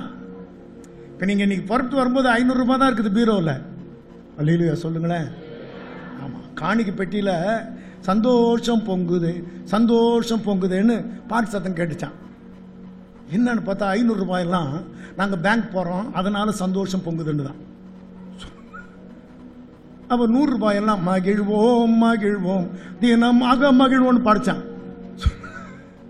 நாங்கெல்லாம் எங்க போறோங்கன்னா சர்ச்சுக்கு போறோன்னு தான். 10 ரூபாயெல்லாம் இனி வாழ்ந்து காட்டுவேன். நீங்க யோசித்து பாருங்க, நீங்க தானே கர்த்தருக்கு பங்கு. அப்போ நீங்க ஆட்டு மந்தை மாட்டு மந்தைன்னா நீங்க வாங்குற பணம், அதுல நான் கர்த்தருக்கு முதல்ல எடுத்து வச்சிருவேன். நீங்க கொடுக்கறது 10ல் 1 கரெக்டா இருக்குது இல்லையா? முதல்ல கர்த்தருக்கு எடுத்து வச்சுட்டு மிச்சத்தை சாப்பிடணும். நம்ம பாருங்க, எல்லாத்தையும் சாப்பிட்டுட்டு அதுக்கப்புறம் அங்க வந்து 500 ரூபாயை மாத்தி 2 வடை ஒரு டீ குடிச்சுட்டு யாருக்கு தேவை? அவர் சொல்றாரு, நான் ஒரு மீட்டிங் வச்சிருந்தா என் சபை விசுவாசி அவங்க அம்மா நடக்க வச்சே கூட்டு வருது, அவங்க அம்மா மூச்சு வாங்குது. நான் சொல்றேன், மனோன்மணி அம்மாவை நடக்க வச்சு கூட்டு வர்ற, ஒரு ஆட்டோ கிடைக்காதான்னு. இல்லையா, காசு இல்லைன்றது. அவங்க அம்மா பின்னால் 2000 ரூபாய் முழுசா வச்சிருக்கிறா, மாத்த மனசு இல்லாம. இப்போ ஒன்னா பாருங்க, 2000 ரூபாயை காணவே காணும். அப்ப நீ கர்த்தருடைய பங்குன்னா உனக்கு எப்ப கர்த்தர் கொடுக்குற அப்பவே எடுத்து வச்சிடணும். நான் சொல்றது புரியுதா உங்களுக்கு? நீங்க சாப்பிட்டுட்டு எப்ப வர்றீங்களோ அப்ப வந்தா சொல்லுங்க, நான் உங்களுக்கு அதிபதியானா நசல் கொண்டதை என் முன்னால வச்சா பெரியமா இருப்பானா அதிபதினு கேட்கிறாரு.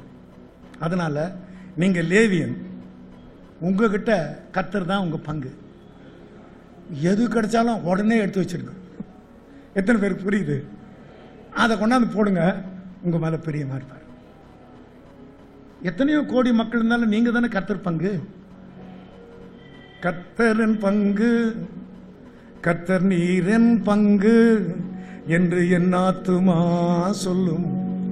ஆகையால் உம்மிடத்தில் நம்பிக்கை கொண்டிருப்பேன். புலம்பல்ல எரேமியா பாடுறார், கர்த்தரின் பங்கு கர்த்தர் நீர் என் பங்கு என்று என் ஆத்துமா சொல்லும். ஆகையால் உம்மிடத்தில் நம்பிக்கை கொண்டிருப்பேன். நான் நிர்மூலமாகாதிருப்பது கர்த்தரும் கிருபையே. நான் நிர்மூலமாகாமல் இருப்பது கர்த்தரும் கிருபையே. உம் இரக்கங்களுக்கு முடிவில்லையே, உம் இரக்கங்களுக்கு முடிவே இல்லையே.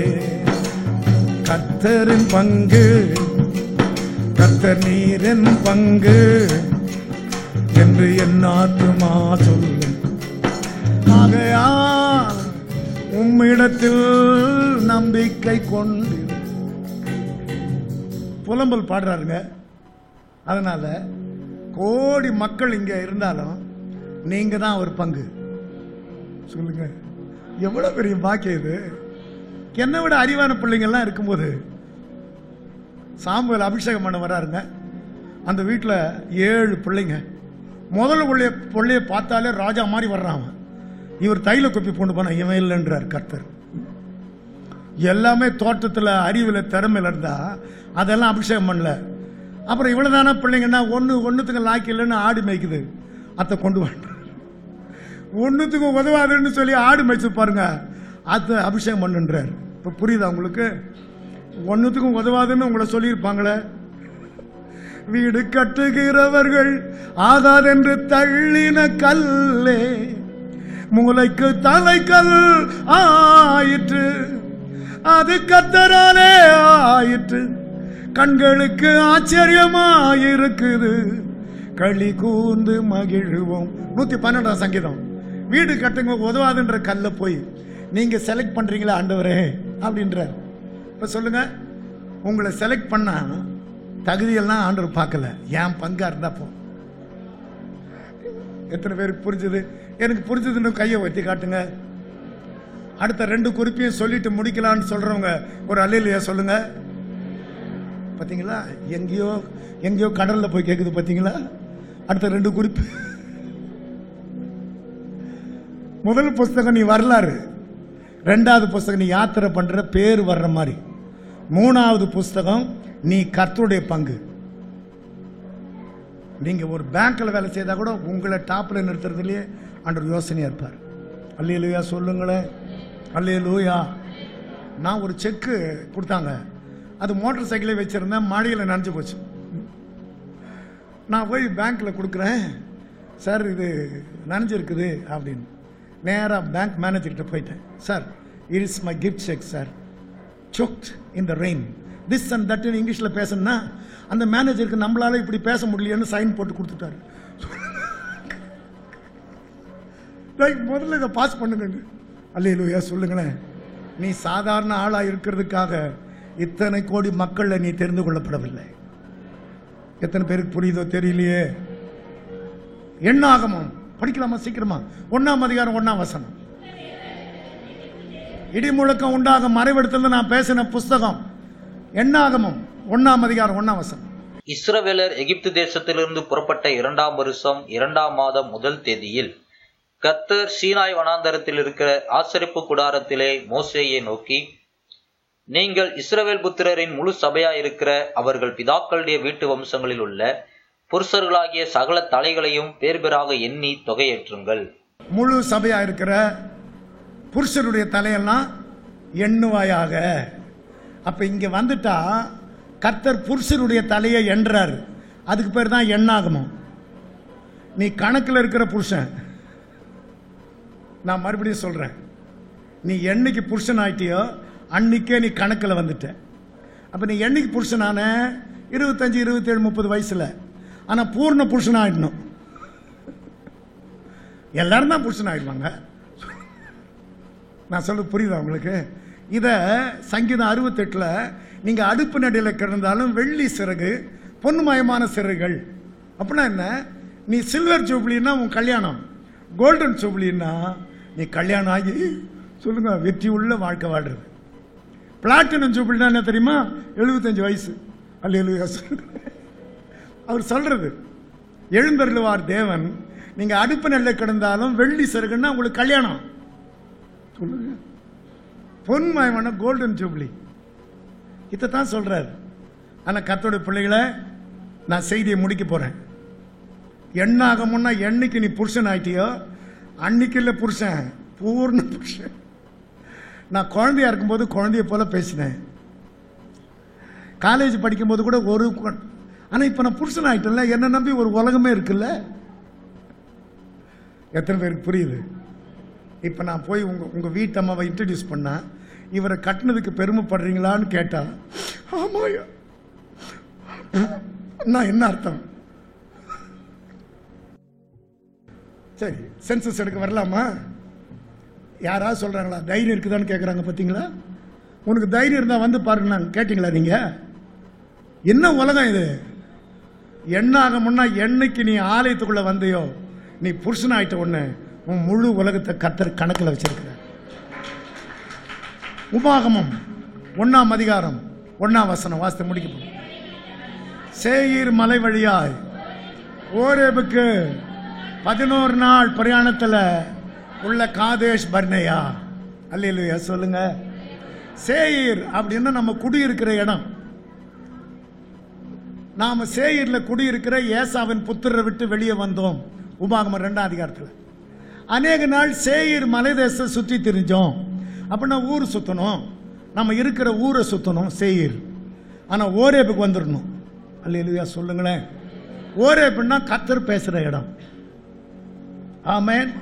40 வருஷம் ஆடு மேய்ச்சிட்டு இருக்கிறார் மோசே. ஆனா ஒரு நாள் ஓரேபு கிட்ட வராரு, கர்த்தர் பேசிட்டார். எல்லாம் கவனிங்க. 40 வருஷம் என்னை ஏமாத்தனன்னு கணக்கு கேட்கல. ஓரேபுக்கு நீ வந்துட்டியே மோசே மோசேன்னு கூப்பிடுறாருங்க. நான் சொல்றத கொஞ்சம் கற்பனை பண்ணி பாருங்க. இவ்வளவு நாள் என்ன ஏமாத்தினியே அப்படி கணக்கு இல்ல. நீ ஓரேபுக்கு வந்துட்டல்ல, மோசே மோசேன்றாருங்க. எனக்கு ஒரே என்ன ஆண்டவரே, 40 வருஷமா ஏமாத்தினாரு, அதெல்லாம் கணக்கு கேட்கலன்னு. அவன் ஓரேவுக்கு வந்துட்டான்டா. முள்ளு செடியில் அக்கினி வந்துருச்சு. முள்ளு செடியில் அக்கினி வந்தா அந்த முள்ளு செடி ஜுவாலிக்குது. இந்த அற்புத காட்சியை பார்க்க மோசே கிட்ட வர்றாரு. கிட்ட வரும்போது மோசே மோசேன்றார். அப்ப நான் கேட்டேன், மோசேக்கு என்ன ஆண்டவரை புரிஞ்சுதுன்னா, முள்ளு செடி அவன், அக்கினி நான். அக்கினியும் இந்த முள்ளு செடியிலையும் அக்கினி வந்து இந்த முள்ளு செடி ஜுவாலிச்சா 40 லட்சம் பேர் கூட வழி கண்டுபிடிப்பாங்கன்னு. இப்ப புரியுதா உங்களுக்கு? நீங்க தான் முள்ளு செடி.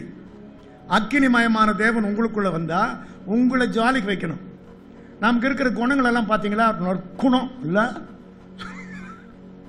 முள்ளு செடி தான் இது. முள்ளு செடிக்குள்ள அவர் வந்துருவாராம். வந்துட்டா நம்ம ஜுவாலிக்கணுமா? அப்ப 40 லட்சம் பேர் கூட கர்த்தர் அறிவாங்களா? சொல்ற புரியுதா உங்களுக்கு? இப்போ ஓரேபுக்கு தான் நம்ம வந்துட்டோம். ரொம்ப நாள் சேயரை சுற்றி தெரிஞ்சதெல்லாம் போதும். நான் சொல்ல புரியுதா? இனிமேலாவது தேவ சத்தம் கேட்கணும்ன்றவங்க தான் கர்த்தர் சத்தம் கேட்பாங்க. அல்லேலூயா. எத்தனை பேருக்கு புரியுது? காதேஷ் பர்னேயா, தட்ஸ் மை டெஸ்டினேஷன். காதேஷ், நான் அங்க போறேன், நிச்சயமா போறேன். அல்லேலூயா சொல்லுங்களேன். 2 நெடுக்கு 4 குறுக்கு 1 தமுக்கு கொண்டு போய் அமுக்கு. முடிஞ்சிச்சா இல்லையா? முடிஞ்சிச்சா இல்லையா? சொல்லுங்க. நீங்க வேண்டான்னாலும் அது நடக்கும். அப்போ நான் காதேஷ் பர்னேயாவுக்கு தான், மை டெஸ்டினேஷன் இஸ் காதேஷ் பர்னேயா. நான் அங்க போயிடணும்னாரு பாருங்க. கர்த்தர் பார்த்தாரு, பரவாயில்ல 80 வருஷம் போனா பரவாயில்ல, இன்னொரு 40 வருஷம் போனஸா வாங்கி. தரிசனம் வந்துட்டா ஆட்டோமேட்டிக்காவே போனஸ். எத்தனை பேருக்கு புரியுது? அப்போ இந்த வருஷம் மட்டும் இல்ல, நீங்க ஜெயிக்கிற வருஷங்களை கொடுக்கிற வரைக்கும் கர்த்தர் மௌனமா இருக்க மாட்டார். எனக்கு புரிஞ்சுதுன்னு சொல்றவங்க கையை உயர்த்தி காட்டுங்க. என்ன நம்பலான்றவங்க கையை உயர்த்தி காட்டுங்க. இப்ப நம்ம எழுந்து நின்று பொருத்தனை பண்ண போறோம். நீரோ மாறாதவர், உம் ஆண்டுகள் முடிவதில்லை. இந்த வருஷம் முடியக்கூடாது சாதாரணமா. 2024 வருஷம் எங்க வருஷமா இருக்கணும். நாங்கெல்லாம் கொடியேற்றணும், எக்காலம் ஊதணும். வந்துருங்க ஆண்டவரே. அப்படியே இப்ப உங்களை சரி பண்ணுங்க, பலத்தை புதுதாக்கிங்க. அப்படி கையை உதறி காலை உதறி, என் ஜனங்கள் தங்கள் பலனை புதிதாக்கி கொண்டு என்னிடத்துல வர கடவுள். அப்படின்னா என்ன அர்த்தம்னா, சரி பண்ணிக்கிட்டு. ஆமா, அல்லேலூயா. சில பேர் உடனே பாட்டு புஸ்தகம் பைபிளை ரெடியா எடுத்து வச்சிருவீங்க. அது இப்ப ரெடி ஆகுங்க. என் டெஸ்டினேஷனுக்கு நான் போறதுக்கு இன்னும் எவ்வளவு நாள் இருக்குது தெரியலையே. வந்துருங்க ஆண்டவரே, வந்திடுங்க இயேசுவே, தந்திடுங்க கிருபையே. நெருக்கத்திலே நீ கூப்பிட்டாய், நான் உன்னை தப்புவித்தேன். இடி முழக்கம் உண்டாகும் மறைவிடத்தில் இருந்து உனக்கு உத்தரவு அருளினே. மேரிபாவின் தண்ணீர்களிடத்தில் உன்னை சோதித்து அறிந்தேன்.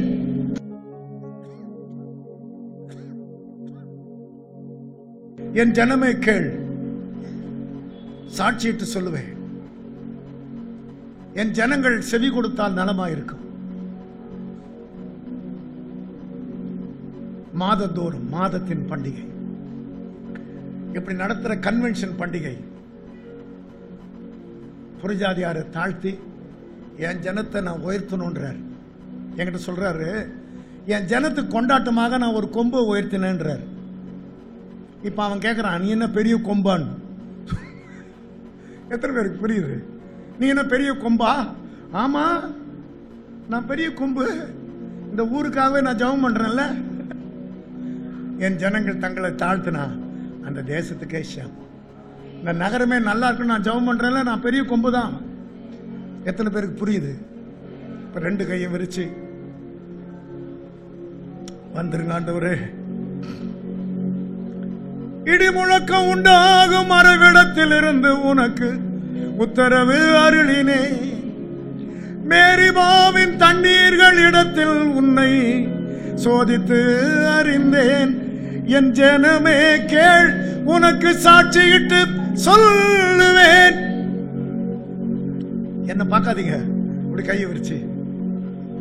நான் ஒரு வரலாறு படைக்கணுமே அப்பா, பேர் வர்ற மாதிரி யாத்திரை பண்ணணுமே அப்பா. கோடி மக்கள் நான் தானப்பா உன் பங்கு. புருஷன் ஆயிட்ட உடனே உன் கணக்கில் இருக்கிற புருஷன்.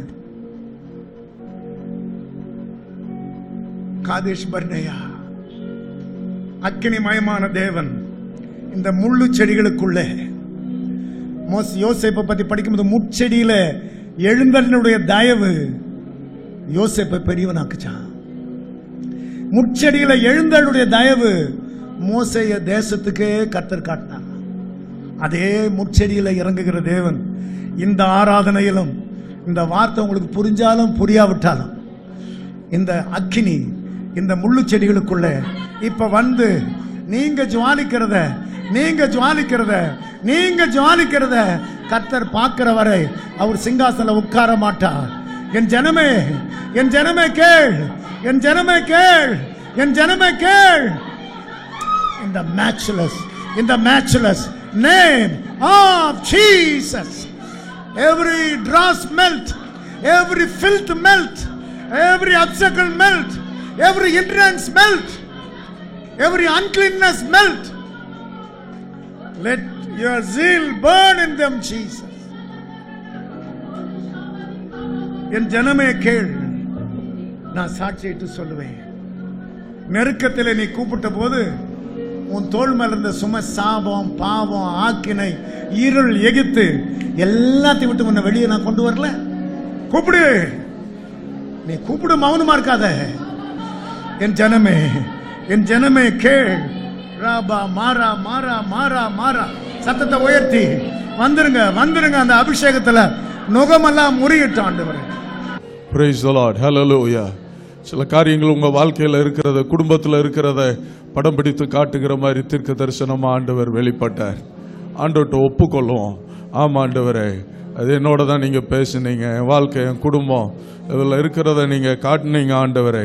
கையை உயர்த்தி எல்லாரும் இயேசுவின் நாமத்தினாலே ஆண்டவரே நான் ஒப்புக்கொள்றேன்ப்பா. மனம் திரும்ப வேண்டிய காரியங்களை நான் மனம் திரும்புறேன் ஆண்டவரே. ஹல்லேலூயா, ஸ்தோத்திரம் ஆண்டவரே. ஸ்தோத்திரப்பா, ஸ்தோத்திரப்பா. சபைக்கு வருகிறது, ஆராதனைகளில் பங்கு பெறுகிறது, பண்டிகையை கொண்டாடுறது, குடும்பத்தில் கசப்பு, விரோதம், வாக்குவாதம், பொறாமை, என்ன இவைகள் எல்லாம், விவாதங்கள், வீணான பேச்சு, வாய் சண்டை, அநேக காரியங்களை குறித்து ஆண்டவர் உங்களோடு கூட இந்த நாளில் இடைப்பட்டிருக்கிறார். சரி பண்ண வேண்டிய காரியங்களை சரிப்படுத்தும்படி கர்த்தர் பேசி இருக்கிறார். இன்னும் இதெல்லாம் சரியா, அதில் இன்னும் நீங்க உறுதி கொண்டு பலப்பட்டு வளரும்படியாய் கர்த்தர் உங்களோடு கூட பேசி இருக்கிறார். ஹல்லேலூயா, ஸ்தோத்திரம். உங்க குடும்பங்கள் சாட்சியா இருப்பதை குறித்து கர்த்தர் பேசி இருக்கிறார். ஹல்லேலூயா. கரங்களை உயர்த்தி நான் என்னை அர்ப்பணிக்கிறேன் ஆண்டவரேன்னு சொல்லி சொல்லுங்க. உங்களுடைய வார்த்தைக்கு என்னை அர்ப்பணிக்கிறேன் என்னப்பா ஆண்டவரே. ஹல்லேலூயா, ஸ்தோத்திரம், ஸ்தோத்திரம், ஸ்தோத்திரம், ஸ்தோத்திரம். அப்பா உண்மை ஸ்தோத்தரிக்கிறோம். ஒரு நிமிஷம் உங்களுக்கு கொடுக்கிற நல்ல மனம் விட்டு ஆண்டவரை வாய் திறந்து கர்த்தரை ஸ்தோத்திரம் பண்ணுங்க. ஹல்லேலூயா, ஹல்லேலூயா. கூப்பிட்டு கூப்பிடுகிறவனுடைய சத்தத்தினால, ஆமென், ஹல்லேலூயா, கூப்பிடுகிறவர்களுடைய சத்தத்தினால ஆலயம் நிரம்பினது என்று சொல்லுகிறபடி அந்நிய பாஷையில கூப்பிடணும். ஆவியானவர் உங்களுக்குள்ள இருந்து கூப்பிடும்படி உங்களுக்காக, ஆமென், வாக்கு கடங்காத பெருமூச்சுகளோடு, ஆமென், ஆவியானவர் கூப்பிடும்படி. ஹல்லேலூயா. ராயியா கூலாலா காரா காரா ஏராஹு கஹதாரா மஹபுலுருது. கூப்பிடுங்க. ஹல்லேலூயா. வாலிப தம்பி கூப்பிடு. ஹல்லேலூயா. உன் கட்டு உடைய கூப்பிடு. உன் வாழ்வில் இருக்கிற தடையெல்லாம் விலக கூப்பிடு. ஹல்லேலூயா. முட்டு கட்டையா நிக்குதே. ஹல்லேலூயா. நீ விரும்புகிறாய், ஆசை, விருப்பம் நிறைய இருக்குது. ஹல்லேலூயா. லட்சியம்லாம் இருக்குது, ஆனா முன்னேற்றம் இல்லை. பாதையில தடுக்கல். கர்த்தர் இந்த வேலையில நீக்குகிறார். தடுக்கல்களை கர்த்தர் நீக்குகிறார். ஹல்லேலூயா. தடைகளை நீக்குகிறவர் உங்கள் முன்னாலே கடந்து செல்லும்படியாய் அந்த தடையை உடைக்கிறது. துதி. கூப்பிடு. இயேசுவே, தேவனே. ஹல்லேலூயா, ஹல்லேலூயா, ஹல்லேலூயா, ஹல்லேலூயா. அதிகமா தேவனோட பேசுறியா அல்லது யாரோட பேசுகிறாய்? ஆமென். நீங்க பேசுகிற ஒரு நபர் உண்டானால், அதிகமா பேசுகிற ஒரு நபர் ஆண்டவரா இருக்கட்டும். கையை உயர்த்தி, ஆம் ஆண்டவரே, நான் அதிகமா கூப்பிடுற பேசுற ஒரு நபர் நீரா இருக்க அர்ப்பணிக்கிறேன் ஆண்டவரே. ஹல்லேலூயா. ஸ்தோத்திரம் அப்பா. உம்மை ஸ்தோத்தரிக்கிறோம், உம்மை துதிக்கிறோம் ஆண்டவரே. கர்த்தருடைய தாசனுக்காய் கரம் தட்டி கர்த்தரை ஸ்தோத்தரிப்போம். ஹல்லேலூயா, ஹல்லேலூயா, ஹல்லேலூயா. ஸ்தோத்திரம். கர்த்தர் அவர்களுக்கு 4 மகள்களை கொடுத்திருக்கிறார். 4 பேரும் ஊழியத்தில் இருக்கிறாங்க. 4 மருமகன்களும் ஊழியம் செய்கிறாங்க. சபை போதகர்களா இருக்கிறாங்க. ஸ்தோத்திரம். இன்னும் அவர்களுக்கு 9 பேர பிள்ளைகளை ஆண்டவர் தந்திருக்கிறார். அருமையான பாஸ்டர் அவர்களுடைய குடும்பத்திற்காய் கரம் உயர்த்தி அசைச்சு ஆண்டவரை நன்றியோடு ஸ்தோத்திரம் பண்ணுவோம். ஸ்தோத்திரம். ஹல்லேலூயா. பாஸ்டர் அவர்களுக்காக, அவர்களுடைய பிள்ளைகள், மருமக்கள், பேர பிள்ளைகள் எல்லாருக்காகவும் உம்மை ஸ்தோத்தரிக்கிறோம் ஆண்டவரே. ஹல்லேலூயா. உமக்கு நன்றி சொல்லுகிறோம் அப்பா. இன்னும் ஆண்டவரே 1000 மடங்கு உம்முடைய பிள்ளைகளை நீர் பெருக பண்ணுவீராக. அவர்களுடைய பலனால் இந்த தேசத்தை நிரப்புவீராக. ஹல்லேலூயா. கர்த்தர் பெரிய காரியங்களை செய்தருளும் ஆண்டவரே. சர்வ வல்லமையுள்ள எங்கள் பரலோக பிதாவே, இயேசுவின் நாமத்தினால நாங்கள் ஜெபிக்கிறோம். உம்முடைய ஜனத்தை பொழுதும் சமாதானத்தோடு அனுப்பும் ஆண்டவரே. உம்முடைய கரம் உம்முடைய பிள்ளைகள் மேல் இருக்கட்டும் ஆண்டவரே. கர்த்தர்வர்களோடு இருக்கிறதை ஆண்டவரே, அக்கம் பக்கத்தில் உள்ளவர்களும், அவர்கள் கூட வேலை செய்கிறவர்களும், படிக்கிறவர்களும், அவர்கள் கர்த்தருடைய ஜனம், கர்த்தர்வர்களோடு இருக்கிறார் என்பதை பார்க்கட்டும் ஆண்டவரே. உம்முடைய வல்லமையை உணரட்டும் ஆண்டவரே. ஹல்லேலூயா. அவர்கள் முன்னிலையில் இந்த உலகத்தில் உம்முடைய ஜனத்தை நீர் உயர்த்துவீராக, மேன்மைப்படுத்துவீராக, கனத்தினால் ஆண்டவரை முடிசூட்டுவீராக, மகிமையினால் நிரப்புவீராக ஆண்டவரே. ஹல்லேலூயா. ஸ்தோத்திரம் அப்பா, ஸ்தோத்திரம். பாதை நெய்யாய் பொழிவதை குறித்து கேட்டோம் ஆண்டவரே. அவ்விதமாய் உம்முடைய பிள்ளைகளுடைய வாழ்க்கையில என் தேவனே, பாதைகள் நெய்யாய் பொழியும்படியாய் என் தேவன் தாமே அவர்களை நீர் ஆசீர்வதித்தருளும் கர்த்தாவே. எல்லா கனமும் துதி மகிமை நாங்கள் உமக்கே ஏறெடுக்கிறோம். இயேசுவின் நாமத்தில் ஜெபிக்கிறோம் ஜீவனுள்ள எங்கள் நல்ல பிதாவே. ஆமென்.